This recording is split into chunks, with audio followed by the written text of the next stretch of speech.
Yo les bros, bienvenue sur Spatule Bro, je suis le chef et on se retrouve aujourd'hui pour la review de l'épisode 2 de la saison 7 de My Hero Academia, Boku no Hero Academia, tout ce que tu veux. Un épisode 3, pardon, je dis des conneries, épisode 3, pardon, je me trompe dans les chiffres, épisode 3 du coup. Un épisode que j'ai beaucoup apprécié de par les thématiques abordées, encore une fois. Mais avant, petit instant auto-promo, ouais, je vais vous faire chier avec ça encore quelques temps. Le tome 1 d'Isekai'ra, vous avez manqué la campagne de précommande qui a été plus que successful. Eh ben, pas de panique, vous allez pouvoir vous procurer cette masterclass. Là, c'est vous qui dites que c'est une masterclass, c'est pas moi. Là, pour une fois, là, c'est les retours que j'ai. Masterclass, incroyable, vivement le tome 2. Mon light novel Isekai'ra est disponible à la vente. Le lien est dans la description sur la boutique Spatule Shop. Et en plus, en ce moment, pour fêter un peu ce lancement, on a fait un code promo Spatule, tout en majuscule, pour avoir moins 10% sur sa commande sur le site. Vous verrez, il y a plusieurs offres sur le site. Évidemment, une offre qui va être amenée à s'enrichir au fur et à mesure du temps. Le site va s'améliorer, tout va bien. Ce n'est que le début d'une nouvelle aventure pour la spatule. Voilà. Que la passion vous guide, le lien est dans la description. Place à la review. Alors, dans cet épisode de My Hero Academia, on se refocus à nouveau sur Yue, Midoriya et ses camarades. J'ai envie de dire, il était temps, encore une fois, j'ai pas été très fan de l'arc autour de, comment s'appelle la meuf, Star and Stripe. Voilà, pardon, du coup j'ai demandé au petit chef, il m'a dit c'est Star and Stripe. Bon, c'est limite un... Pour moi, c'était limite un filler, parce qu'on nous sort de nulle part qu'en fait, il y avait un pouvoir presque aussi puissant que le One for All, non, le All for One, qui était craint et tout. Elle arrive, en 2 coups de cuillère à peau, elle se fait ken, alors qu'elle aurait jamais dû perdre, vu les pouvoirs, comment il est cheaté. Voilà, bon, je comprends l'idée de oui, mais il faut montrer un peu comment le monde réagit, d'accord. Il y avait d'autres moyens de le faire, je pense. Je n'ai pas été séduit, je n'ai pas été convaincu par ce mini-arc, voilà. Bah, qui était là, en fait, finalement, aveu, en fait, ça a été là pour gagner du temps, bah, du coup, ils ont gagné du temps, super, merci, super. Bon, bref. Là, on revient sur Yue et on résout une énigme qui traîne dans la série depuis pas mal de temps déjà. Qui est la taupe? Qui est le vendu? Qui est le traître au sein de Yue? Était-ce un élève? Était-ce un professeur? Il se trouve dans cet épisode que l'on découvre un petit peu comme un cheveu sur la soupe. Ils se font griller, mais d'une manière un peu nulle. Le gars, jusqu'à présent, il a réussi à se faufiler tranquille et tout. Là, il se fait gauler comme une grosse de mer. Je trouve que c'est un petit peu tiré par les cheveux comment il se fait gauler, mais pourquoi pas. Donc, le traître se retrouve être Yoga. Je crois qu'il s'appelle Yoga ou Yuga. Qui est donc avec son nombril laser, donc elle a le pouvoir le plus pété. Je crois qu'il a pu péter. Le mec qui fait du scotch, il est pété, mais bon, au moins il peut se balancer à la Spider-Man avec ses coudes, tu vois. Donc, mais lui, il a le pouvoir vraiment pété. D'ailleurs, les 3 quarts des persos dans UA, ils ont des pouvoirs pétés. Hein. Mais pas pété dans le sens cheaté, pété dans le sens. Je veux dire, c'est même dans le sens où, vas-y, même j'ai pas d'alter, je les prends à la bagarre, tellement, tellement c'est pourri leur alter. Enfin bref. Donc, on apprend que c'est lui le traître. Or, on avait des soupçons sur la meuf invisible. Tu te dis, bah, elle est invisible, elle peut se faufiler partout, elle peut espionner, elle peut avoir des. Voilà, on pensait que c'était elle. La mise en scène du début de l'épisode nous faisait penser que c'était elle d'ailleurs. Surtout quand All for One, il est en train de parler, il fait t'inquiète, j'ai posé des amis partout qui espionnent, nanana, nanana. Et il y avait des plans sur elle. Donc tu te dis, wow, c'est pour nous induire en erreur ou c'est pour nous spoiler? Mais moi je soupçonne que le gars a voulu nous induire en erreur et en même temps nous spoiler. Parce que il a dit une phrase à un moment donné, le All for One. Il fait si j'ai un pion qui tombe, c'est pas grave. Un truc comme ça, il dit. Hein. Si j'ai un pion qui tombe, c'est pas grave, j'ai plein de chemins. Donc pourquoi il aurait qu'une seule taupe? Ça se trouve, il en a plusieurs, tu vois. et pour se couvrir, la seconde balance la première, comme ça, hop, je suis plus soupçonné. Parce que pourquoi l'espionner? Pourquoi l'espionner, la meuf, la taurue, là? Pourquoi l'espionner, lui? Elle est chelou, elle. Elle est chelou. Et du coup, bref, je reviens là-dessus. Du coup, elle est grillée, il est grillé, et il se fait griller. Pourquoi? Parce que ses parents viennent le voir en mode oui, il nous faut des informations en plus, on a reçu des ordres de All for One, on sait pas trop c'est quoi l'ordre exact. Apparemment, l'ordre, ce serait, si j'ai bien compris, de trouver un moyen pour isoler Midoriya au sein du UA. Pourquoi faire? Je sais pas. Et apparemment, lui, il a des remords parce que apparemment, avant, il savait pas vraiment pour qui il faisait ça. si j'ai bien compris. Et maintenant qu'il sait pour qui il bosse, bah, le gars il a dernièrement fait non, je veux pas, j'ai un cas de conscience, voilà. Et en fait c'est lui le traître. Du coup ils sont gaulés parce que la meuf invisible les a grillés, elle a été voir Midoriya, Midoriya les a interceptés. Et là où ça devient intéressant, c'est le traitement de cette trahison.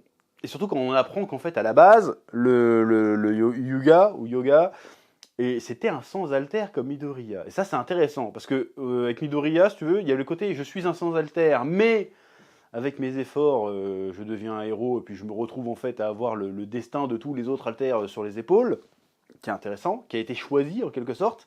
Et en opposition, on avait le Shigaraki, qui était l'inverse, c'est lui qui a été maudit de pas d'avoir un alter destructeur. Il devait grandir avec ça, du coup ils se sont rejetés, c'est un monstre, tout ce que tu veux, voilà.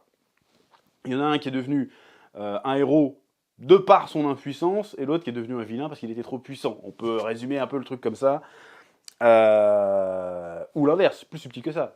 Midoriya était impuissant au niveau des alters, mais a quand même réussi à accomplir des choses malgré son impuissance, alors que l'autre, il est né puissant, mais elle a été impuissant dans la vie. Je trouve ça intéressant. Alors que là, on a l'exemple un peu inverse de un peu un Midoriya qui aurait mal tourné. C'est-à-dire que le nombril laser, déjà, il se fait niquer. Il a vendu son âme pour tirer des lasers avec le nombril. Il s'est fait arnaquer. Il s'est fait arnaquer. Tu m'étonnes qu'il l'a donné All for One. Tiens, ah, vous voulez un alter? Attends, j'en ai un pour vous, je vous le file. Il me sert à rien, c'est de la grosse merde. Quel escroc. Ils ont pas gagné. J'espère qu'ils n'ont pas payé cher, hein, parce que là, ils se sont fait arnaquer. Bon, bref. Et donc, on a un mec qui n'avait pas d'alter, et qui n'a pas été accepté tel quel. Alors que Midoriya, il a eu la chance que ses parents l'ont accepté, ils étaient tristes pour lui, enfin sa mère était triste pour lui parce qu'il rêvait d'être un héros, il fait bah, tu seras jamais un héros, mais t'es quand même mon fils, y'a pas de souci.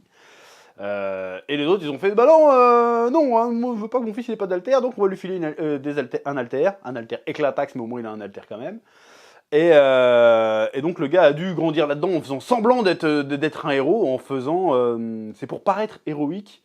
Bah, il a fait l'inverse, il a fait un truc de vilain, en fait. Et quand il s'est rendu compte que Midoriya partait de la même base que lui et avait réussi à s'élever presque au rang d'All Might, et bah, il s'est senti comme une merde. Il s'est dit, non, mais en fait, c'était pas la seule voie que j'avais avec moi, quoi. En fait, j'aurais pu quand même devenir un héros, même si j'avais pas d'alter. Il suffisait de faire les bons choix. Mais le problème, c'est que c'est pas lui qui a fait le choix de trahir. C'est que ses parents l'ont fait pour lui, et du coup, il s'est retrouvé là-dedans. Ben, après, il aurait pu les balancer à n'importe quel moment, mais il était il était dans une situation assez délicate, le personnage, pour le coup. Et donc c'est plutôt intéressant comment Midoriya réagit à ça. Or certes, il est déçu que son pote soit un traître, il sait qu'il y a plein de merdes qui sont arrivées, c'est parce que l'autre c'était un traître, mais le premier réflexe qu'il a, c'est pas de dire c'est bon, t'es une merde pour toujours, t'es un vilain pour toujours, il fait non, tu as été un vilain, mais c'est pas parce que t'as fait une faute que ça doit te définir toute ta vie. Donc là encore, tu as une chance de devenir un héros, tu peux encore devenir un héros, n'abandonne pas, ne passe pas totalement du côté obscur, ça sert à rien, c'est pas fini. Il n'y a pas un élément de ta vie qui va définir toute ta vie. Tout comme le fait que Midoriya n'avait pas d'alter, il a refusé que ça définisse toute son existence. Donc ça, je trouve ça intéressant. Et pareil, quand il s'était battu avec Lady Nagant, Nagant, je vais dire Nagant, je me suis souvenu du nom du perso, attention. Là, espèce de snipeuse. C'était une héroïne qui est devenue une méchante, mais dans son dernier instant, elle a décidé de mourir en héroïne. Elle n'a pas décidé de laisser son erreur de parcours définir toute sa vie, définir tout ce qu'elle était. Voilà, et donc il se dit, bon, j'ai déjà vu des gens, des vilains, revenir dans le droit chemin, je refuse d'abandonner parce que je suis un héros et il faut sauver tout le monde. Même les méchants, il faut les sauver. Donc ça, c'est intéressant, encore une fois, de voir un personnage qui est prêt à pardonner, qui est prêt à aider les gens dès qu'il arrive à avoir une once de lumière et de bonté en eux. Et c'est très bien que là, comment dirais-je, le nombril laser, je l'appelle, que le nombril laser, là, et ben en fait, c'est une victime, finalement. C'est une victime et qu'il faut qu'il l'aide.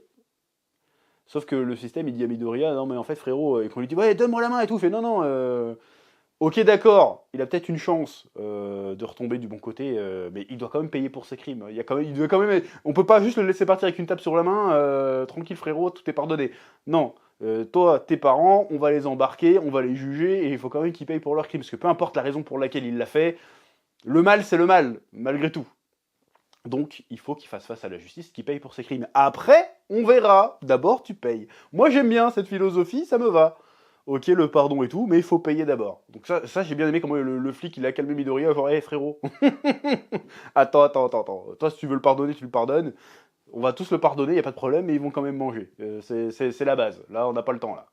Parce que là, s'il y a une grosse merde et que le monde est en bordel, en tout cas le Japon est dans la merde, c'est quand même en grande partie à cause de ce mec-là. Donc on va quand même régler les comptes d'abord. Ça, j'aime bien. Voilà. Par contre, bah si, je vais parler du moment où on voit Toru apparaître. Bon, ça avait déjà été spoilé, parce que m'était fait spoiler sur Twitter à quoi elle ressemblait une fois qu'elle était visible. Donc on est bien d'accord déjà qu'elle se balade à poil. Déjà, bon d'accord. Voilà, bon, on la voit vite fait. Donc j'imagine qu'à un moment donné, dans cette saison, elle sera vraiment... comment dirais-je, elle sera vraiment révélée. Mais encore une fois, je la sens pas celle-là. Je me dis, c'est bizarre, pourquoi elle espionnait le gars? C'est trop bizarre. Pourquoi elle le suivait lui me demande si c'est pas un peu, vas-y, on va sacrifier ce mec-là pour que l'autre se fasse une bonne couverture. On verra bien. Une fois, je précise, j'ai pas lu le manga, donc si j'ai raison, c'est vraiment du pif. Hein, je précise quand même. Qu'est-ce que je voulais dire? Oui, je trouve quand même que les adultes en My Hero Academia commencent à être vachement dépassés. Parce que le plan de Midoriya, il est évident depuis le début, en fait.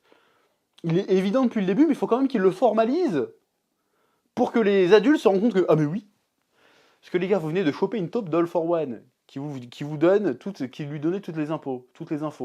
A priori, il est pas au courant qu'il s'est fait choper. Donc le premier truc que tu fais, c'est tu retournes la taupe. C'est évident que c'est ça qu'il faut faire en fait. Et oui, il faut que ça soit Midoriya qui le dise.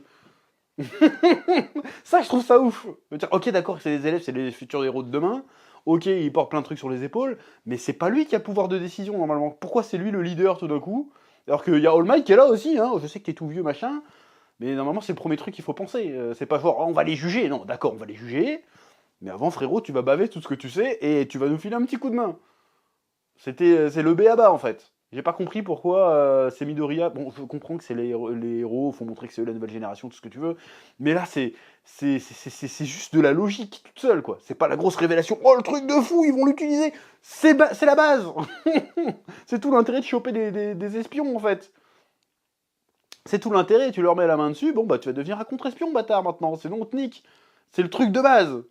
Je comprends pas pourquoi ça va être le gros plot twist de fin de l'épisode. Si tu vois ce que je veux dire. Oui. Bref, bon, il y a eu tout le passage aussi entraînement où toi ils sont tous en train de s'entraîner à faire différents trucs. Voilà, ça c'était plutôt sympa. Donc maintenant, bon, on voit que Midoriya retrouve sa place parmi ses camarades. La dynamique de groupe commence à se reformer, donc ça c'est plutôt assez sympa aussi. Voilà, moi maintenant la question que je me pose c'est où tout ça va-t-il nous mener? Tu sens que ça va, je sens, ben, on me l'a déjà dit, donc je suis un petit peu spoilé là-dedans. Et ça se voit, ça se sent qu'on se dirige vers une quatrième grande guerre ninja, encore une fois. Voilà. On va voir comment ça va être géré. J'espère que ça sera bien géré. J'ai pas d'exemple de manga où ça a été bien géré, ces histoires de grandes batailles finales, où ça s'enlise un peu dans différents combats, où le méchant est trop invincible. On va voir ce que ça va donner. Bref, en tout cas, j'ai bien aimé les thématiques de l'épisode. Je trouve qu'on revient à cette thématique de ce qu'est l'héroïsme, qu'est-ce qui est bon, qu'est-ce qui est juste, et aussi cette notion de pardon, de rédemption, qui est importante. Parce qu'on voit que Nombril Laser, il a une possibilité de rédemption. On se pose la question, est-ce que Shigaraki va pouvoir, lui aussi, faire un monde honorable? Mais en tous les cas, pardonner Shigaraki, ça ne veut pas dire qu'il ne faudra pas qu'il paye à un moment donné quand même. Voilà, et là ça va être intéressant. Est-ce que le coût de ses crimes sera équivalent à sa rédemption, si tu vois ce que je veux dire? Est-ce qu'il va réussir à contrebalancer le mal qu'il a fait? Parce qu'il a fait un mal de fou, il a détruit un pays, le gars. Donc c'est pas rien. Bon, on verra comment tout ça sera traité. Jusqu'à présent, la plupart des thématiques super-héroïques dans My Hero Academia ont tous été très bien traités. On va voir comment tout ça va se goupiller. Bref, on en reparlera la semaine prochaine pour le prochain épisode. C'est à peu près tout ce que j'avais à dire pour cette semaine. Je vous laisse le soin de me dire en commentaire ce que vous en avez pensé, ce que vous avez pensé de cette review, de mettre un petit pouce bleu, de vous abonner si ce n'est pas déjà fait, et on n'oublie pas le code spatule sur la boutique, valable au moins jusqu'à 48 heures. Voilà, et je vous dis à très vite sur Spatule Bro pour de nouvelles vidéos. Oui.